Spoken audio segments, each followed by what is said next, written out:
Vous voyez cette pauvre femme qui se glisse dans la foule. Elle est malade.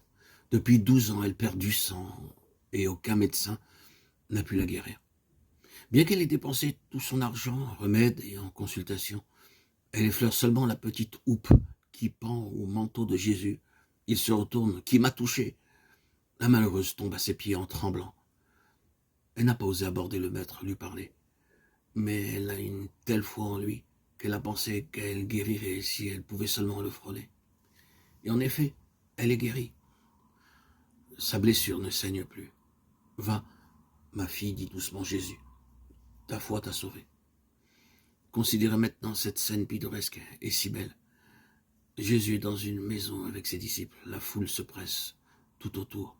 Un paralytique du voisinage qui a entendu parler de lui demande à ses amis de le porter sur un brancard jusqu'au pied du maître pour qu'il puisse le supplier de le guérir.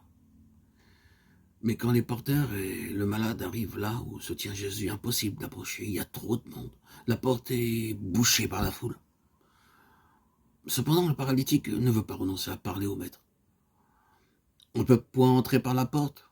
Eh bien, on passera par la terrasse. Cette terrasse qui, comme encore aujourd'hui en Orient, recouvre la maison. On fait un trou à travers le torchis qui la constitue et les porteurs descendent le malade par l'ouverture juste devant le Christ. Quelle admirable preuve de confiance. Bien sûr, Jésus ne pourra s'y dérober. Il dit un mot. Et le malade se lève de son brancard solide sur ses jambes, les membres vigoureux. Une fois de plus, Dieu a fait un miracle parce qu'on a eu foi en lui. Et voilà encore une bien jolie et belle histoire.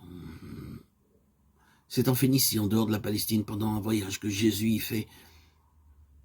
Une femme vient le trouver, une Phénicienne, c'est-à-dire une païenne. Sa fille est possédée par un démon et elle supplie le maître de le chasser.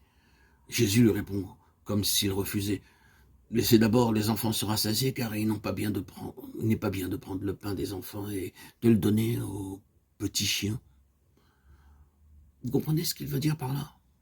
Il compare les païens aux chiens, à qui évidemment on ne donne pas le bon pain, tandis que les enfants, dans son idée, ce sont les croyants, ceux qui adorent le vrai Dieu, et à qui il faut peut-être réserver les miracles. Il dit cela bien sûr pour éprouver la foi de cette femme. Mais elle n'est pas blessée par cette comparaison. Elle répond simplement avec beaucoup d'à-propos. « C'est vrai, Seigneur.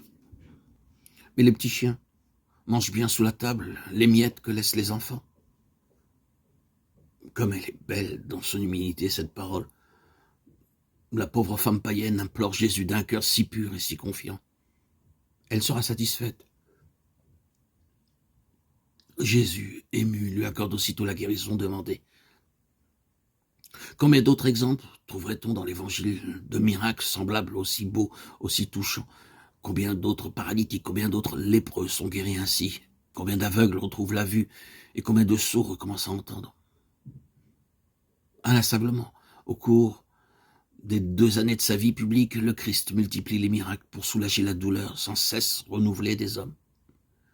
Et toujours, il ne demande qu'une seule chose, indispensable, c'est que de toute son âme, on croit en lui.